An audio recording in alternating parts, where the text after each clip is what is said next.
Na barabara mpenzi mtazamaji, siku nyingine, siku mpya kabisa kukuletea taarifa tendeti na vile vile sahihi kutoka hapa TV47 kwenye taarifa za Upeo wa TV47 bila shaka. Asante sana kwa kuungana nasi. Bila shaka tumekuandalia baadhi ya taarifa ambazo tumezipa kipaumbele, lakini kabla kwanza tujaweza kupasha hizo taarifa, hebu tuangalie vidokezo.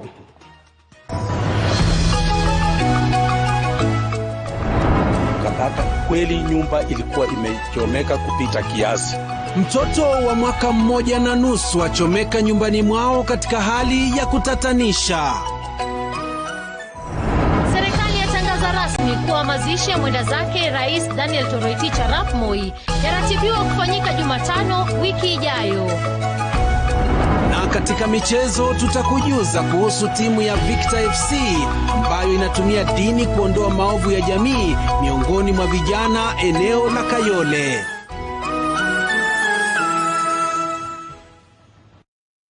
Na bila shaka mpenzi mtazamaji, ndo mkoko unaalika maua kuweza kukupa taarifa tendeti na sahihi. Mtafsiri kwa lugha ya ishara anafahamika kama Ann Wairimo, wa kwetu wananiita Joash Onsare. Nami jina langu ni Salome Muiruri. Ni rasmi kuwa hayati Rais mstaafu Daniel Toroitich Arap Moi atazikwa tarehe 12 juma lijalo, na ataingia katika kurasa za historia kwa kuandaliwa maziko ya kitaifa yatakayoongozwa na serikali chini ya majeshi ya Kenya.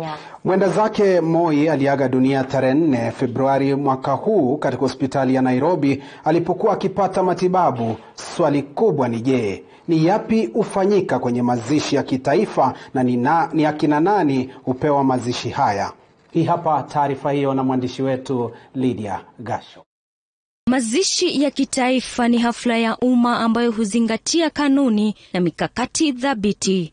Maziko yale hupewa maafisa wakuu serikalini na pia watu wengine wanaojulikana katika jamii kama njia mojawapo ya kuwapa heshima kwa utendakazi wao. Baada ya kiongozi ama afisa wa serikali kufariki, rais aliye mamlakani hutangaza kifo chake na bendera za jeshi na zile za taifa hupepea nusu mlingoti hadi ile siku atakapozikwa. Kwenye hafla ya mazishi, jeneza la hayati hufunikwa kwa bendera ya taifa, ishara tosha kuwa taifa kwa jumla linahuzunishwa na kifo chake. Maafisa wa usalama hufyatua risasi za heshima kati ya 13 hadi 21, huku bunduki zikiwa juu ya jeneza na mitutu yao ikielekezwa mawinguni. Silaha ndogo ama bunduki hufyatuliwa wakati mwili wa marehemu unateremshwa kwenye kaburi. Hivyo basi mzee Moi, ambaye alikuwa amri jeshi mkuu kwa zaidi ya miaka 20 nchini Kenya, atapewa heshima hii kwa kufyatuliwa kwa risasi hizo. Shughuli hiyo itatekelezwa na wanajeshi. Kulingana na taarifa, Daniel Arap Moi atazikwa Jumatano tarehe 12 Februari mwaka huu nyumbani kwake Kabarak. Ibada ya wafu itafanyika tarehe 11 Februari mwaka huu katika uwanja wa kimataifa wa michezo Kasarani. Nikiripotia runinga ya TV47, jina langu ni Lydia Gashomo. Na shukran sana mwandishi wetu Lydia Gashomo kwa taarifa hiyo mjarab kabisa, na mwenzangu tutakuwa tunafuatilia kujua ni vipi ataweza kuandaliwa tuweze kumtaarifu mtazamaji wetu. Bila shaka tutaenda pale Kabarak na tutaweza kupeperusha taarifa hii moja kwa moja. Kwa taarifa zingine ni kuwa biwi la simanzi limetanda katika kijiji cha Sinoko, wadi ya Ndivisi, eneo bunge la Webuye Mashariki, baada ya mtoto wa umri wa mwaka 1.5 kuchomeka nyumbani mwao katika hali ya kutatanisha. Mwandishi wetu Mike Kagwongo na taarifa hiyo kwa kina. Ni kisa ambacho kilifanyika wakati mamake mtoto huyo alikuwa ameenda kusaga mahindi asijue masaibu aliyoyaacha nyuma. Kulingana na Benson Baraza ambaye ni mjombake marehemu, anahoji kuwa alisikia vilio mwendo wa saa 1 jioni na kukimbia huko akapata nyumba imeshika moto. Jana jioni mwendo wa karibu wa saa 1 tulisikia nduru ikipikwa, tukashangaa nduru inapikia wapi. Tulipokimbia kufika kwa nyumba ya mamati Wazwa, tukapata kweli nyumba ilikuwa imechomeka kupita kiasi, na hatukuweza kuokoa chochote ndani ya hiyo nyumba. Vyote vilichomekea kwa nyumba pamoja na mtoto wa mwaka 1.5 aliyochomekea ndani. Na mama na baba kweli hawakukuwa karibu. Mama alikuwa ameenda kushaka, pia maneno ilimpata tu njiani akija. Hata hivyo, licha ya kujaribu, hawakuweza kuokoa maisha ya mtoto huyo. Wametoa wito kwa serikali kusaidia familia hiyo ambayo imeachwa katika hali ya majonzi na upweke, huku familia zikiombwa kuwa makini. Mimi naomba wamama pamoja na wengineo ambao kwa ajili ya mkasa ambayo ilitokea jana, hii siku nyingine hii mkasa hatuhitaji ikuje kufanana jinsi ilivyofanana jana, kwa vile angalie kwa mwangalifu, hakikisha kwamba kama huna jikoni nyumba ifungwe, ama jikoni usijaribu kuweka kuni ambao sio mzuri sana, ambayo inaweza kutekeleza maafa kama haya. Na pia tutaongea na other stakeholders, leaders to mobilize, tuone kama tutaweza wanunulia vyombo za nyumba, viti, kitanda, ili aanze maisha upya. Kutoka kaunti ya Bungoma nikiripotia TV47, mimi ni Mike Kagwongo.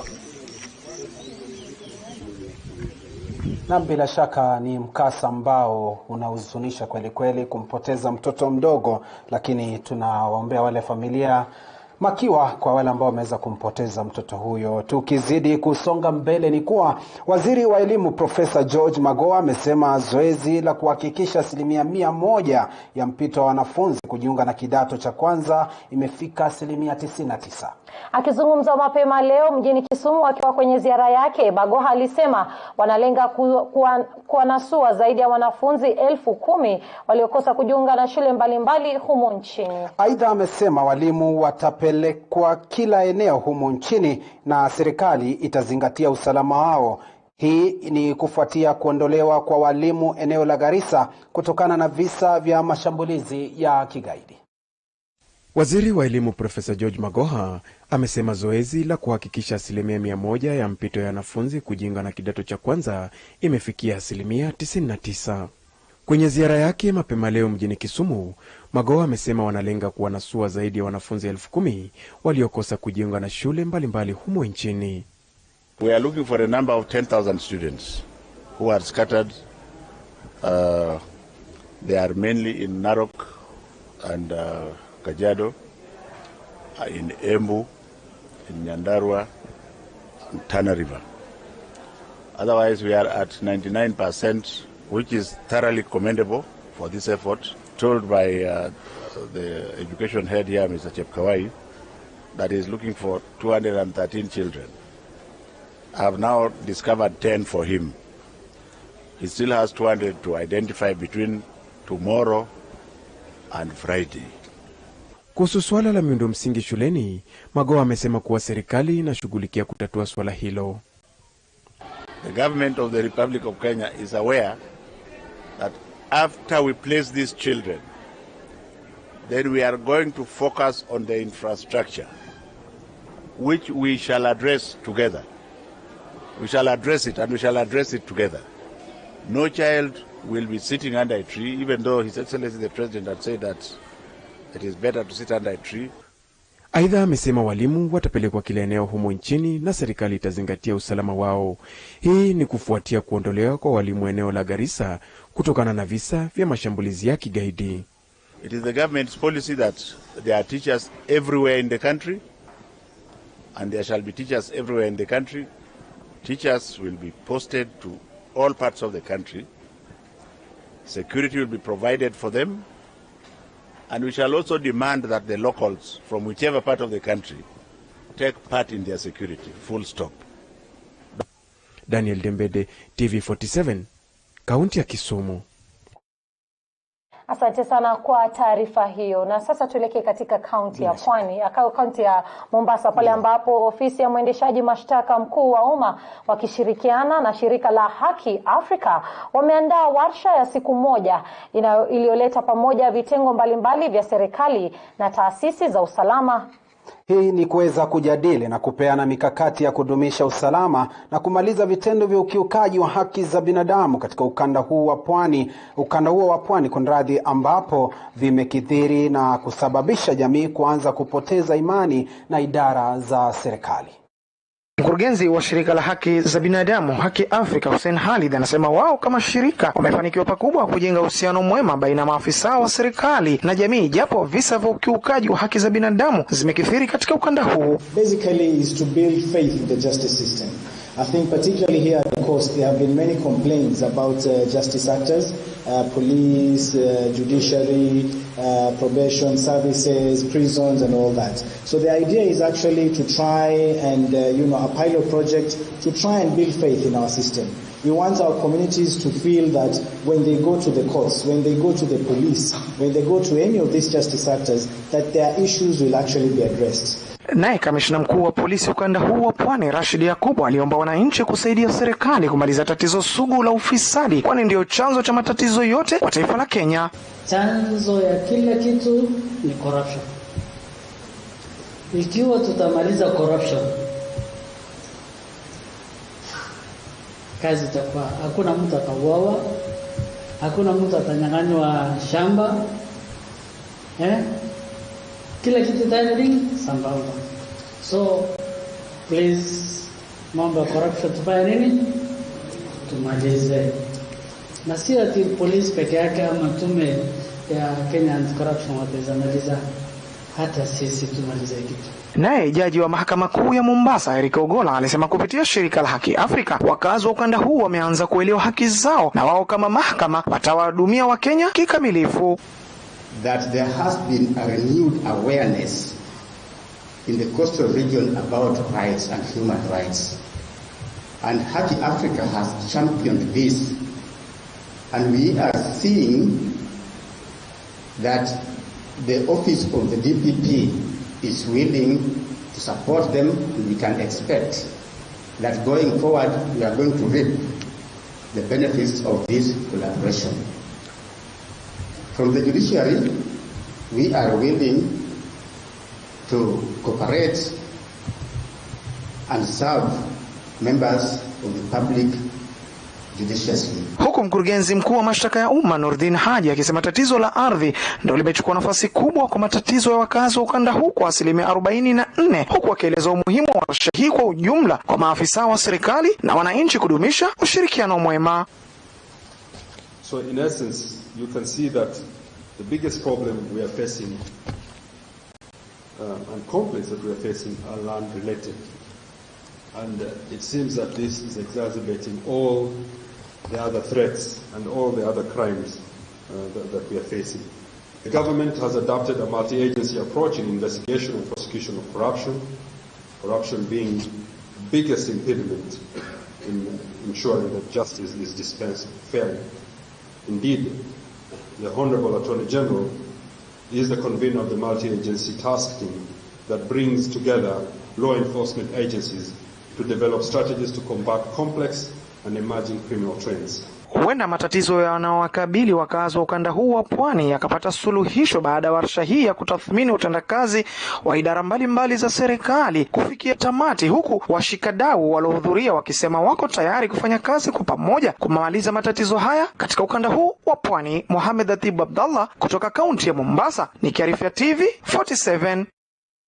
Asante sana kwa taarifa hiyo. Na tukitoka katika kaunti hiyo ya Mombasa na tukuje hapa jijini Nairobi, pale ambapo kamati maalum ya Seneti inayochunguza mpango mzima wa kukodisha vifaa vya matibabu kwa serikali za kaunti imemtaka mwanasheria mkuu Kihara Kariuki kufika mbele yake.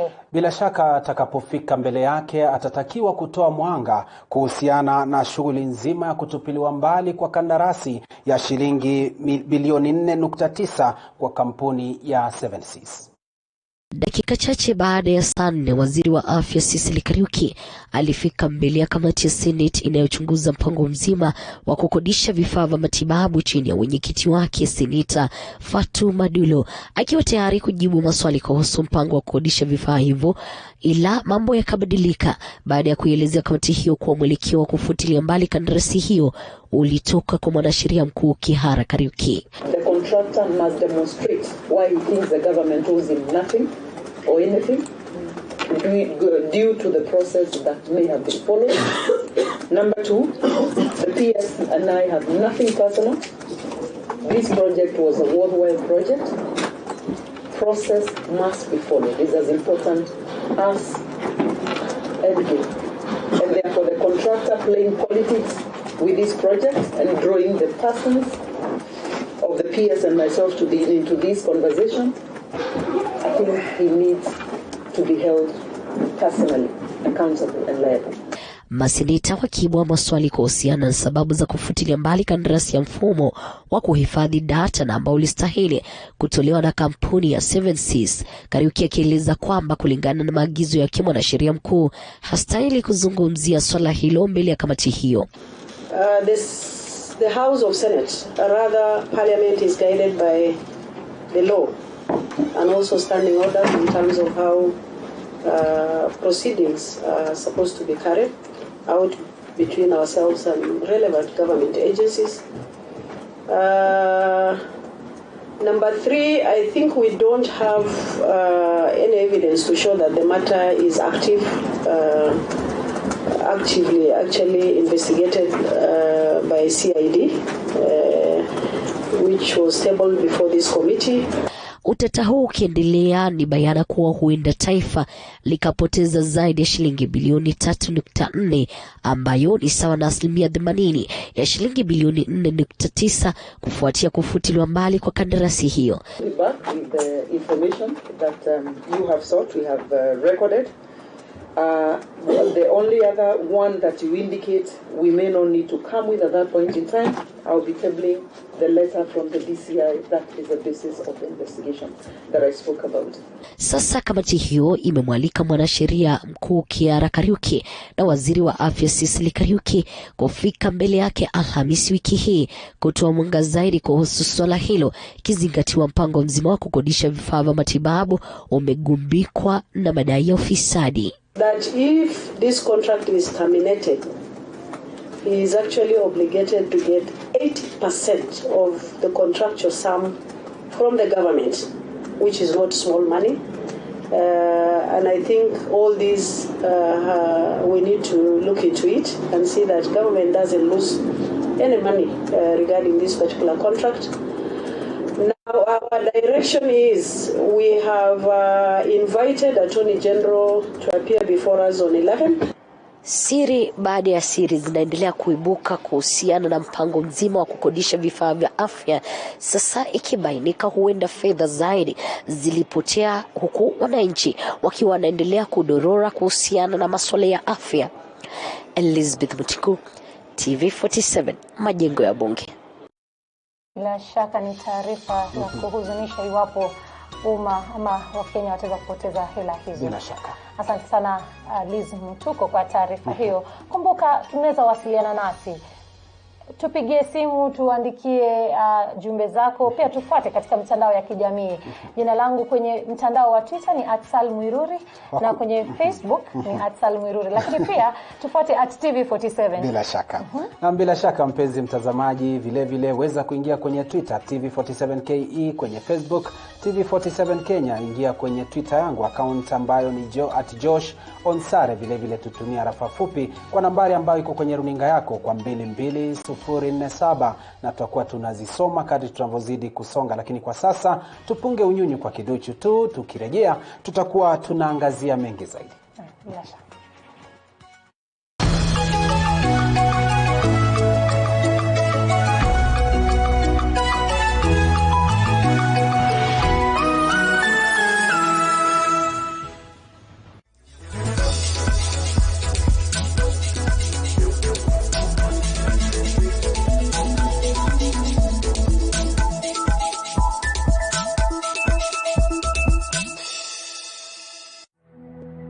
Over the years, Mount Kenya University has built an indomitable brand through provision of quality degree programs.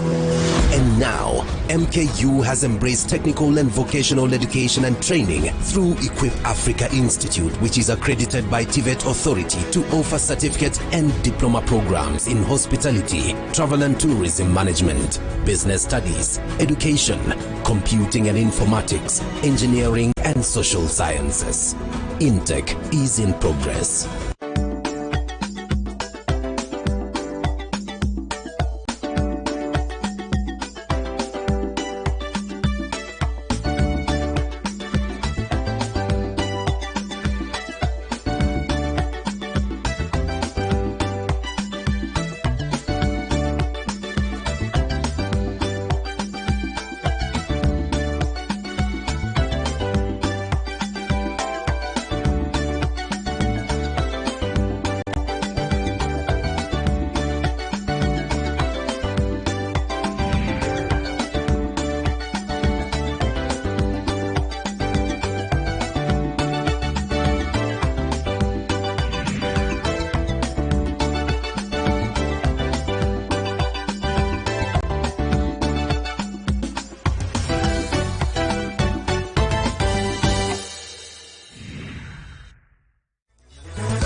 Na bila shaka mpenzi mtazamaji, karibu tena ili tuweze kukupasha taarifa tendeti na sahihi. Kama ndo mwanzo unajiunga nasi, ni taarifa za Upeo wa TV47 awamu ya saa 1, na moja kwa moja tunafululiza na taarifa zaidi. Familia moja kutoka kijiji cha Karura, kaunti ya Embu, inasikitishwa na kifo cha mwanamke mwenye umri wa miaka 78 pamoja na mjukuu wake wa kiume ambao walivamiwa na nyuki hadi kufa, huku wengine 6 wakisalia na majeraha mabaya.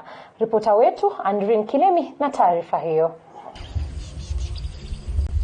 Ni taswira ya upweke waliosalia nayo wakazi wa boma hili kutoka kijiji cha Karura, kaunti ya Embu. Hii ni baada ya kuvamiwa na shungi la nyuki ambao walisababisha kifo cha mwanamke mwenye umri wa miaka 78 pamoja na mjukuu wake wa kiume. Tulianza kukulwa ni nyuki kutoka saa 8 mpaka saa 11. Hizi nyuki zilitoka hapo kwa hii mramba. Kulingana na walioshuhudia kisa hicho, ni kwamba mwenda zake Mwende Musyoka alikuwa amesalia nyumbani kutayarisha chakula cha mchana wakati nyuki hao walivamia boma hilo na kuwatawanya mifugo. Nikaona mwenye ng'ombe akikimbia na panga, akakata hiyo kamba ya ng'ombe, alafu ng'ombe ikakimbia kabisa mpaka mtoni. Ikipita mahali nilikuwa, nikaona ng'ombe yote ikona manyuki. Sasa nikasikia nduru ya mama mwenye huyo mboma akipika nduru naye. Nikakimbia, nikajaribu kumuona, lakini kumsaidia sikuweza kwa sababu nyuki ilikuwa mingi sana. Wenyeji wamewalaumu viongozi wa kijiji hicho kwa kukosa kuchukua hatua ya dharura, huku wakisema kuwa maisha ya mwanamke huyo na mjukuu wake wa kiume yangeokolewa iwapo hatua ya haraka ingechukuliwa. Tukasema wacha tupike ripoti kwa serikali. Tukanjulisha safu area Ngari. Tukamwambia huku nyuki imekuwa hatari sana na tujui tutafanya kusaidia hao wamekuliwa na nini na nyuki na mnangani. Anatuambia anakuja lakini hakuja. Sisi tumeshindwa zaidi. Hatujaona kitu namna hiyo. Hata wazee wale wa zamani zaidi. Inauma, inakufa. Hata wewe unaweza kutuambia ni nini hiyo? Tumeshangaa zaidi. Watoto wanapita, wanakimbishwa, na huyo mtu akiambiwa akuja angalie mizinga yake, hataki kuingia, tutafanya nini? Wenyeji sasa wanawaomba viongozi wa mtaa huo kuwasaidia kuhamisha mizinga ya nyuki kutoka karibu na makazi yao ili kuzuia visa kama hivi. Andrin Kilemi, TV47. Asante sana Andrin Kilemi kwa taarifa hiyo. Na tukielekea katika eneo la Kandara, pale ambapo gunia 30 za kahawa ya grade 1 zimeibiwa katika kampuni ya Mudheru, eneo bunge la Kandara, kisa ambacho kimemwacha mlinzi mmoja akiwa ameuawa. Kulingana na mlinzi mwingine, anasema kuwa waliposikia mayowe walielekea ambapo kulikuwa kumeshuhudiwa wizi huo, na walipofika sehemu hiyo walipata wizi ulikuwa ushatendeka. Mwandishi wetu Zablon Masharia na taarifa hiyo kwa uketo. Visa vya wizi wa kahawa vimekuwa vikishuhudiwa katika maeneo mbalimbali humu nchini, hususan kaunti zilizoko maeneo ya Mlima Kenya. Asubuhi ya kuamkia leo, wakazi wa eneo bunge la Kandara katika kampuni ya Mudhure waliamkia wasichokitarajia baada ya magunia 30 ya kahawa ya aina ya grade 1 kuibiwa. Kulingana na Elijah Mungai, mkulima wa eneo hilo, anasema kuwa walisikia nduru mida ya saa 10 asubuhi, na walipoelekea kwenye kampuni hiyo walikuta milango ikiwa imevunjwa kuashiria wizi. Wakazi hao wakitoa ombi kwa serikali. Ni vile serikali inaweza kusaidia wakulima, kwa sababu tukiwa tunafanya kazi na hiyo kazi yote ikapotelea katika mikono ya wahalifu, serikali ndio inaweza kutumia machinery zote ili kujulikane ni nani hawa walibeba kahawa yetu. Afisa mkuu wa polisi katika kata ndogo ya Kandara, Richard Mwaura, anasema kulikuwa na walinzi 4 wakati wa wizi huo ulipofanyika, huku mlinzi mmoja akiaga dunia. Unfortunately, one of the watchmen was tied on the mouth and the nose. So eventually he lost breath and we have lost him. His body has been taken to the mortuary. Kwingineko, amewashauri wakulima kuagiza ulinzi wa maafisa wa polisi ili kulinda mazao yao ya kahawa. Zablon, Macharia TV47, Nairobi.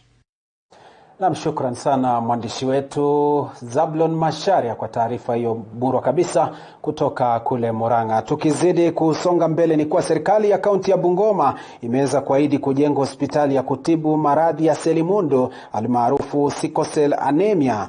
Hospitali ya pili nchini baada ya ile ya Taita Taveta iliyofunguliwa wiki jana.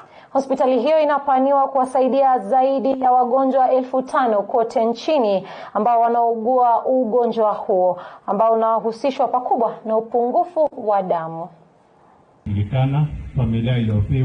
Akizungumza katika hafla ya mazishi aliyekuwa mfanyikazi wa serikali ya kaunti ya Bungoma Griffins Waluboho, gavana wa Ngamati amesema kwa heshima ya mfanyikazi huyo, serikali yake kupitia wizara ya afya itajenga kliniki ya kutibu maradhi ya upungufu wa damu, ikiwa ni kliniki ya pili nchini baada ya ile ya Taita Taveta. I want to give you a commitment that as a county government of Bungoma we're going to ensure that this next such clinic opened in Kenya will be open in Bungoma County. We are one of the counties that is mostly affected.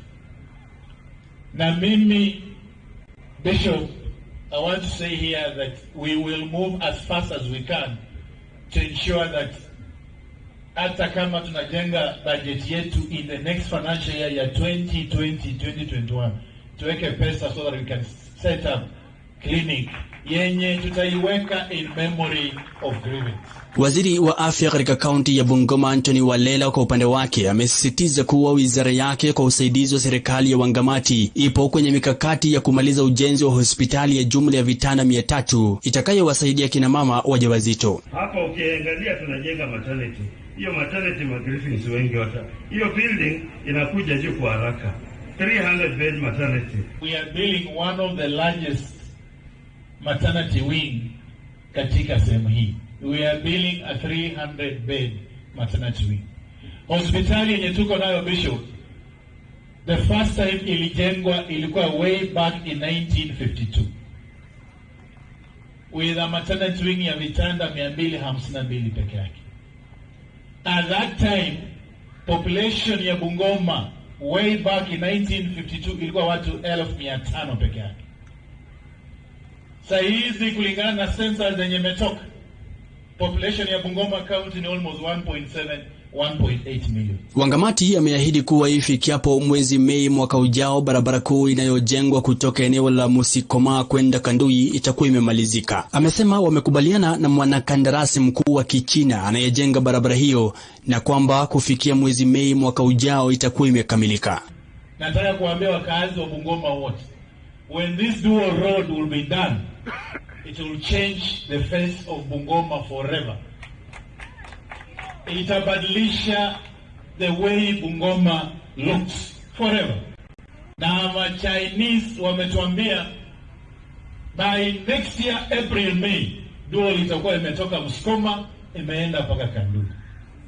Hiyo barabara itakuwa na lane mbili, tutakuwa na taa katikati, tutakuwa na roundabout hapa uwanja ndege, tutakuwa na roundabout stage, tutakuwa na roundabout Musikoma. Hata hivyo, baada ya kuchukua zaidi ya watoto 600 walionufaika na ufadhili wa masomo, Wangamati ameahidi kuchukua zaidi ya watoto 1200 mwaka ujao katika mustakabali wa kuinua elimu kwa wakazi wa kaunti ya Bungoma. Kutoka kaunti ya Bungoma nikiripotia TV47, mimi ni Mike Kagwango.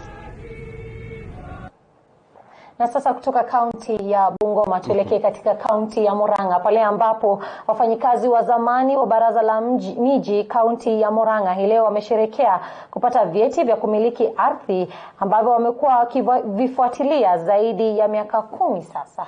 Akizungumza baada ya kukabidhi vyeti hivyo, spika wa bunge la Murang'a Bwana Nduati Kariuki aliwashauri wanachama hao wa Urumwe Housing kujenga viwanda kwenye ardhi hiyo ya jumla ya ekari 37 itakayoongeza nafasi za ajira kwa vijana.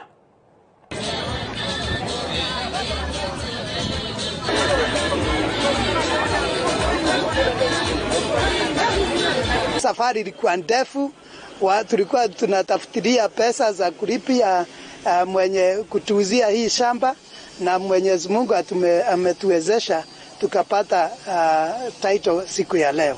Siku ya leo niko na furaha sana ambao nimepata hii cheti na nitaendelea kuendeleza nitakuza hiyo ploti yangu. As I settle in this area, one of the most important thing to do, because it's no use just having residential estates, is that they should have the intention of seeing that this area is industrialized. And personally, I am very interested in that. And we have reserved some land for industrialization because I understand and I know this is the way Kenya should go. Nina uhakika ya kuwa wale viongozi wetu ambaye wanasimamia hii sako wataenda katika wizara ya housing na waongee na wale ambayo wamepewa kazi na serikali yetu ili waone wamesaidia wanachama kujenga manyumba katika hii area. Na asante sana mpenzi mtazamaji kwa kuzidi kuganda na TV47 ili tuweze kukutaarifu mengi zaidi, lakini cha muhimu weza kuwasiliana nasi kupitia mitandao yetu ya kijamii. Facebook unatupata TV47 Kenya, ingia kwenye Twitter @TV47KE, vile vile weza kunifuatilia kwenye Twitter @JoshOnsare. Pia mimi nina account ya Twitter bila shaka ni @Mwiruri. Lakini acha nikupatie baadhi ya maoni ama baadhi ya jumbe ambazo tumepata. Emmanuel amesema tuned in, niko ndani ya Upeo wa TV47 News, imeshika tu sana nikiwa maeneo ya Kihoto Naivasha. Na bila shaka mwingine hapa naitwa Kura Mwakulala kutoka Diani Mwaroni, natazama TV47 na mwelekezi wangu anasema kwamba hivi sasa tunafaa kufululiza ili tuweze kwenda mapumziko mafupi, sijui ndio. Lakini labda kidogo kuna habari ambazo tumezipata za hivi sasa. Tunapata habari kuwa shule ya upili ya Upper Hill Nairobi ambayo iko jijini Nairobi inateketea kwa sasa. Bila shaka ni taarifa ambazo tutakuwa tunamjuza mtazamaji wetu, na ni taarifa ambayo imeweza kuchipuka katika eneo la Upper Hill Nairobi hapa, shule ambayo imeweza kuchomeka, na tutakuwa tunamtaarifu mtazamaji wetu kutoka hapa Nairobi. Kuna shule moja katika kule Upper Hill hapa jijini Nairobi imeweza kuteketea, na kikosi chetu kiko ange kabisa ili tuweze kumjuza mtazamaji wetu ni yepi ambayo yameweza kujiri. Bila shaka mwelekezi anasema kuwa shughuli za kuzima moto huo bado zinaendelea. Bila shaka. Na mpenzi mtazamaji, hivi sasa tunaenda kwenye mapumziko mafupi tu, lakini pia usisahau tunarejea na makala ya spoti ambayo yanaangazia dini na michezo. Bila shaka, usibanduke.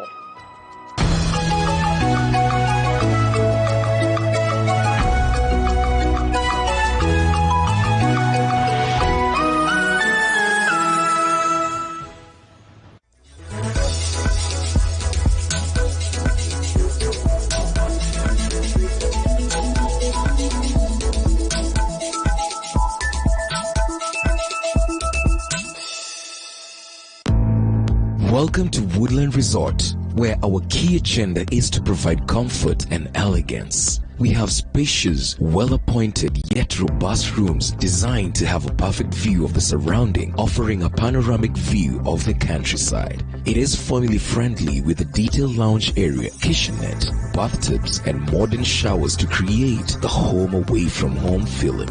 Woodland Resort, for comfort and elegance. Located in the outskirts of Kitale town, Kitale Webuye Road, opposite St. Joseph's Boys, Kitale.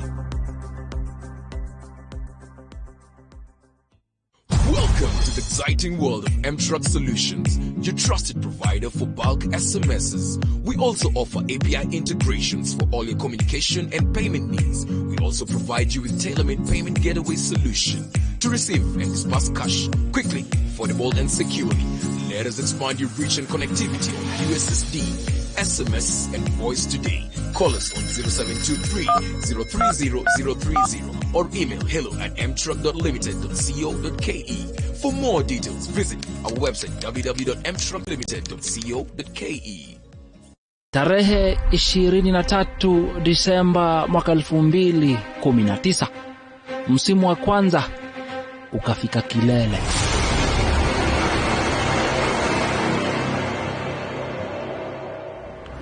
Kikosi cha mboni ya TV47 kikazama.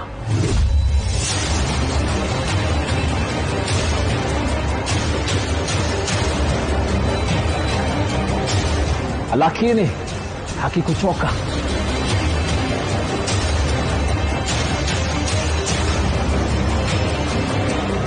Kikakesha, kikarauka kwa minajili ya kukuletea msimu wa pili. Wakati huu vijana na masuala yanayowahusu yakiangaziwa kwa kina. Vijana wamepata makazi, vijana wamepata mboni. Jina langu ni Samuel J. Wainaina.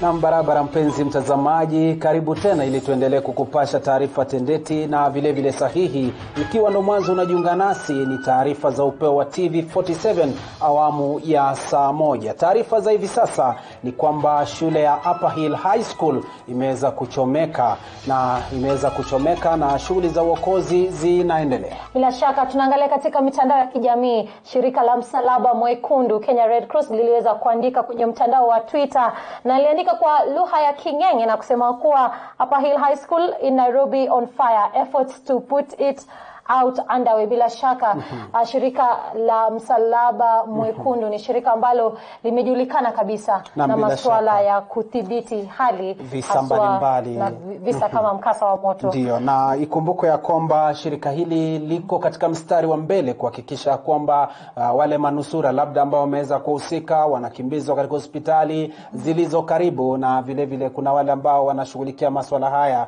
moja kwa moja, unapata wameweza kukita kambi pale na kuhakikisha uokozi umeweza kufanyika. Na hivi sasa tutakuwa tunafuatiliza ili tuweze kujua idara katika kaunti ya Nairobi wamejitokeza. Tutakuwa tunafuatiliza ili tuweze kumtaarifu mtazamaji wetu. Taarifa za hivi sasa ni kwamba shule ya Upper Hill High School imeweza kuteketea na shughuli za uokozi kuzima moto zinaendelea, na ni kwa mujibu wa shirika la Msalaba Mwekundu. Bila shaka unajiuliza shule hii kwa wapi? Shule hii imo jijini Nairobi.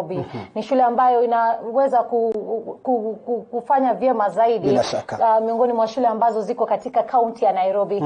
Na mkasa huu wa moto umeweza kuripotiwa dakika 9 tu ambazo zimepita, na tuliweza kupata ujumbe huu kutoka shirika la Msalaba Mwekundu ambao uliweza kuandika au kudhoresha taarifa hii katika mtandao wa Twitter. Na bila shaka kikosi chetu hivi sasa kimekaribia kufika sehemu hiyo, na katika muda usiokuwa mchache bila shaka tutakuwa tunapata picha za moja kwa moja ili tuweze kujua hali iko namna gani, tuweze kumtaarifu mtazamaji wetu. Mtazamaji wetu, kama ndo mwanzo umeweza kuingia kutazama runinga TV47, taarifa za hivi sasa ni kuwa shule ya Upper Hill High School imeweza kuteketea na shughuli za uokozi zimeanza. Msalaba Mwekundu shirika limeweza kufika pale. Bila shaka tujaweza kupata idadi ya watu ambao wameweza kuathirika, na tunatumaini au tuna matumaini kuwa hakuna mwanafunzi yeyote ambaye ameweza kuguza majeraha. Lakini jambo ambalo tumeweza kulipata kwa sasa ni kuwa shughuli ya uokoaji inaendelea. Na bila shaka. Na hivi sasa mpenzi mtazamaji, ndo taarifa ambazo zimeweza kutufikia hapa, na ni kuwa shule ya Upper Hill High School imeweza kuteketea, na shirika la Msalaba Mwekundu liko ange kabisa, kwa sababu ndo wameweza kuweka jumbe hizo kwenye ukurasa wao rasmi. Na ni kwa ya kwamba ili hivi sasa shughuli ya uokozi inaendelea, na ni shule ambayo ni ya wavulana, shule ambayo iko na wanafunzi wengi zaidi. Bila shaka swala hili linatokea tu siku mbili baada ya mkasa wa pale Kakamega. Bila shaka. Kumbuka ni mkasa ambao uliweza kuhangaisha watoto wakaweza kuaga dunia, watoto 14, mmoja ameweza kuzikwa leo, wale wengine tutakuwa tunafuatiliza, lakini cha muhimu kwa sasa ni makiwa kwa familia. Kutoka hapa TV47 na moja kwa moja tunafululiza hadi kwenye michezo ili tuweze kumtaarifu mtazamaji wetu. Na timu ya Victor FC ni kilabu cha soka chenye kanuni za kidini eneo la Kayole, ambapo zaidi ya kueneza injili kupitia soka, pia wanatumia fursa hiyo ya kuwaonya vijana dhidi ya maovu ya jamii. Mwandishi wetu Bosco Ambunda aliweza kuzamia makala hayo na kutuandalia taarifa ifuatayo. Maisha ya mitaa yana changamoto kadhaa hapa, vijana wakipambana na uraibu wa dawa za kulevya, wizi, miongoni mwa visa vingine vya kihalifu. Ni maisha ambayo Dennis Mwangi, ambaye ni mchezaji wa timu ya soka ya Victor FC, amewahi ishi kabla aanze kufanya mazoezi na kilabu hiki ambacho kimekuzwa kwa misingi ya Kikristo.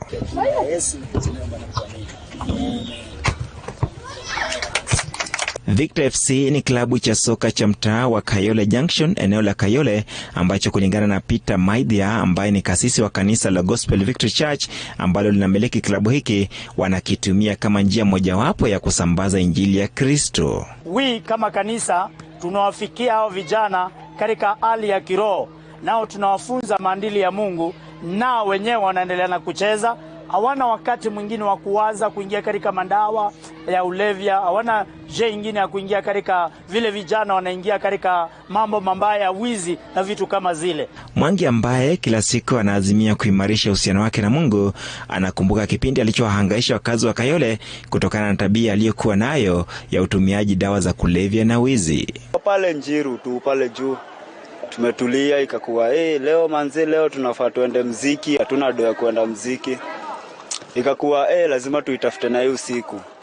Hiyo usiku tukaingia hivyo tu hizo rampage round, tukaangukia mzae fulani hapo, tukampiga vibaya ma stone punch, kalala osi. Kuja kujua ilikuwa hata ni baba ya mtu tunajua. Kakuwa tena nyinyi mlifanya hivi na vile, ilikuwa lawama. Hiyo kitu ni uma sana. Kulingana na Wycliffe Ogalo, ambaye ni mkufunzi mkuu wa kilabu hiki, uhusiano huu wa kanisa na kilabu cha Victor FC umeimarisha pakubwa viwango vya usalama eneo hilo, hapa vijana wengi wakipata nafasi ya kutahadharishwa dhidi ya maovu ya mitaa kupitia kwa mafunzo ya Biblia. It has helped a lot and we have things we are very proud of. Being that it's a church-based team, most of the things we do, we are guided by we have our spiritual guiders, we have our pastor. So most of the things we do, they are bound by the rules of the church.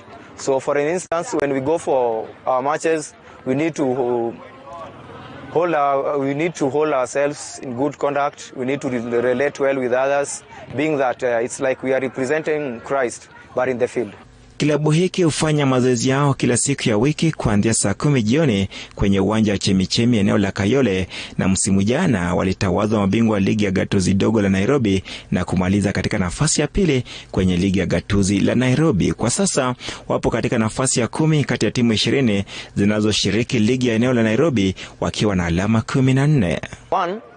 We will wish that in 3 years time we get players from this club that are going to sign to the top level, that is the Kenya Premier League, and maybe to other countries. So that is one of our ambitions in 3 years to come. 2, we want this team that in 3 years to come, we want it to be in the Division 1 level, and from that level we will give our players will get a very good platform to showcase their talents, and from there our players may be identified by some other well-playing clubs. Licha ya changamoto nyingi wanazopitia zikiwemo za kifedha na ukosefu wa sehemu nzuri ya kufanyia mazoezi, ni matumaini ya kocha Ogalo kwamba kuwepo kwa kilabu cha Victor FC kutasaidia kuimarisha talanta eneo la Kayole sawia na kuepusha vijana dhidi ya kujihusisha na maovu ya jamii. Maana hata tuko hapa hivi kama jamaa, si kila mtu ati kwenda church ni rahisi. Huko mtaani si rahisi hivyo, unaambia mtu tuende church na muende, lakini unajipata mko hapa mkitoka church mnaambia kwanza kuna lunch hapo, tunaenda ka game mahali, kuna kafea. Unaona hiyo church na kusaidia hapo, pia unajituma kwa church ndio. Hata mayouth hapo hivyo unaanza kuna learn more kuhusu hata Bible. Unajua hapa hata si atuchambuangi Bible, inakuwa tu ilisemwa ulisoma huko, venye ulisoma huko kwa CRE uangaliangi te. Lakini saa through hapa hivi mabeshte challenges mna challenge na kidogo, unajipata hata hiyo church kuenda si issue, mnaenda tu. The area has really changed in terms of security. So that is one of the major things I can say we are really proud of, and that is one of the things we have achieved. One other thing we have achieved that the way the society views us outside there is really so positive. Mwanzo kilianza na wachezaji 15 pekee, ila sasa wapo wachezaji 36 ambao huja kila siku kufanya mazoezi wakiazimia kujimarisha kisoka, wakiwa na matumaini kwamba iwapo soka haitowalipa lazima kujitolea kwao kutawahimiza vijana wengine wachanga kufuata nyayo zao. Bosco Ambunda nikiripotia TV47 michezo kutoka eneo la Junction, mtaa wa Kayole. Na shukrani sana mwandishi wetu Bosco Ambunda. Kabisa. Bila shaka unapata ya kwamba ni taarifa ambayo inagusa masuala ya spoti na vile vile kuna masuala ya kidini pale ndani. Taarifa safi kabisa. Asante. Heko kwako Bosco. Na tuendelee na taarifa. Mwenyekiti wa shirikisho la mchezo wa kuendesha magari KMSF Fainis Kimathi amewahakikishia Wakenya kuwa mpango wa kuandaa mbio za magari za Safari Rally mwaka huu zinaendelea vizuri kama walivyoratibu. Kimathi anayasema haya wakati wa uzinduzi wa mashindano ya kuendesha magari nchini Kenya ya KNRC leo jijini Nairobi. Zaidi ya madereva 25 watashiriki katika mkondo wa kwanza wa Guru Nanak utakaoandaliwa kuanzia tarehe 8 hadi 9 mwezi huu wa Februari.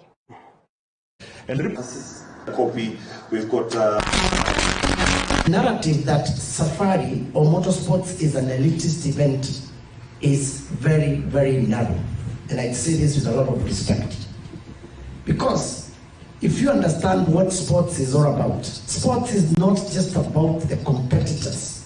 You don't have to be Usain Bolt to enjoy seeing or watching 100 meters sprint.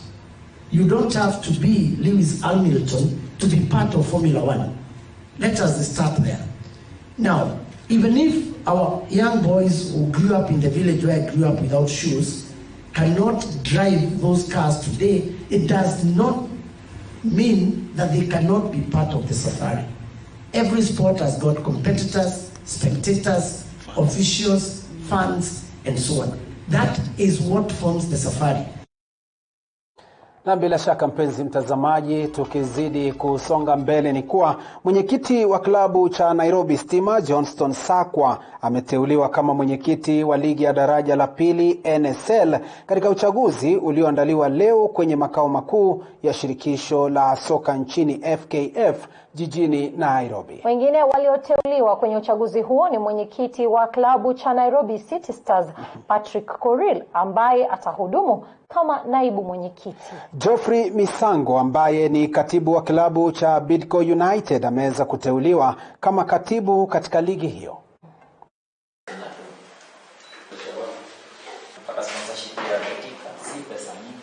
We have a sponsor, but you realize that our branding for the NSL games don't reflect a lot. They don't give a lot of commercial value.